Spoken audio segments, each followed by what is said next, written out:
In this video, we are going to discuss about the important cultural achievements of the Chola dynasty. So firstly, Chola dynasty has ruled for over 1500 years, and the first among the most important achievements in terms of culture is the Brihadeshwara temple, and it is in Thanjavur. So as you can see here, this beautiful temple is famous for its finest architectural specimens, and it is of Dravidian style, and it is located on the banks of river Kaveri. It is related to Lord Shiva, and it was built by the great Chola emperor Raja Raja I between 10032 to 1010 CE. This temple basically highlights the dynasty's culture, style and grandeur, and the architecture of this particular temple shows the brilliance of its craftsmen and the people who have built it, and it has got intricate detailings which makes it one of the largest Hindu temples in India, and it is a UNESCO heritage site, and it has hailed as the great living Chola temple. Now we will move on to the second one. It is dancing figure of Shiva. So the world famous dancing figure of Shiva or Nataraja, it is believed to have fully developed during the medieval era in South India, and this was again under the Chola dynasty. So they were staunch devotees of Lord Shiva, and most of the temples were dedicated to their favorite deity and were depicted in several divine roles. The most popular among them is the dancing form of Shiva, which we also called as Nataraj, and it eventually turned into a symbol of Chola Empire. Now when we talk about how old is this beautiful bronze sculpture, so it dates back to 12th century, and it is currently on display at the National Museum in New Delhi among the Chola bronzes. Now the third one is Kambu Ramayanam and Periya Puranam. So the Chola kings promoted literature and gave much importance to Tamil scholars and writers. So the period was known as the devotional period of literature, as most of the works dealt with religion. And several great Tamil poets like Kalladanar, Pugalandi, Ottakuthar, Kambar, Avayyar and Thiru Takkadevar lived during this period. So among the several works, Periya Puranam by Sekizar and Kamba Ramayanam by Kambar are considered two of the greatest works of the period. Periya Puranam is basically a Tamil poetic account which depicts the lives of the 63 Nayanars, the canonical poets of Tamil Shaivism, and Kamba Ramayanam is a version of Ramayana which was written based on Valmiki's Ramayana. Now we will move on to the jewelry part. So when we talk about Chola temple jewelry, then the temple jewelry is believed to have originated around the 9th century, and as the name suggests, it was adorned on the idols of gods and goddesses, and it was also worn by the royals. So it is believed that temple dancers and devotees began to wear these inexpensive replicas of the jewelry in the same design, thus popularizing it further.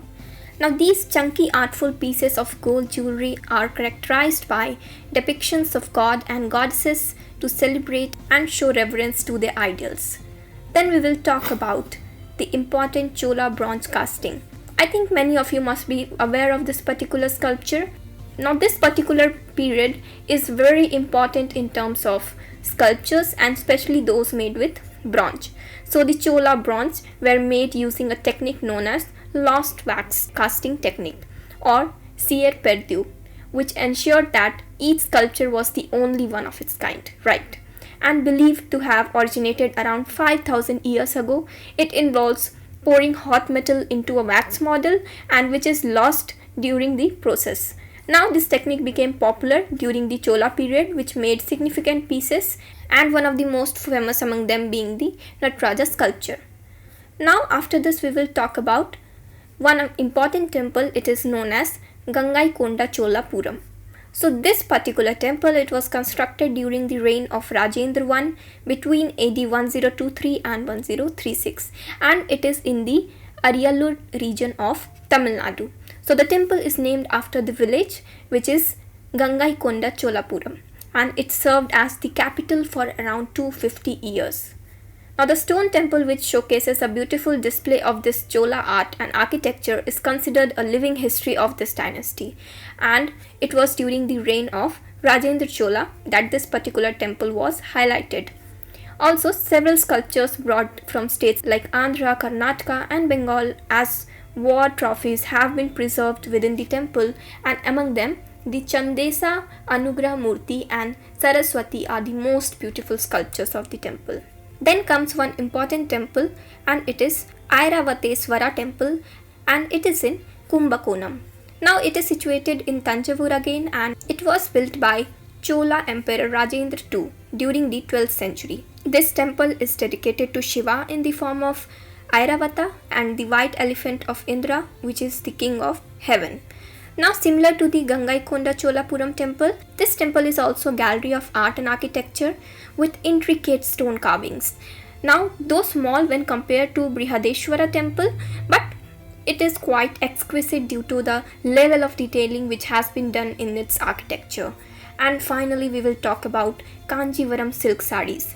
Now, the famous Kanjivaram silk sarees you must have heard, and they are known for their rich and vivid colors, right? As well as the designs, which are inspired by the temples displaying elaborate zari work. It is named after the town where it was crafted, and the city of Kanchipuram, which has lived under the rule of several empires from the Pallavas to the British.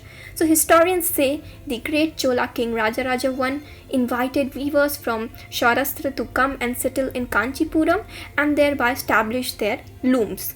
But it only remained a local and a very specialized craft before transitioning into a thriving industry during the reign of Krishnadev Raya. He was the ruler of Vijayanagar Empire.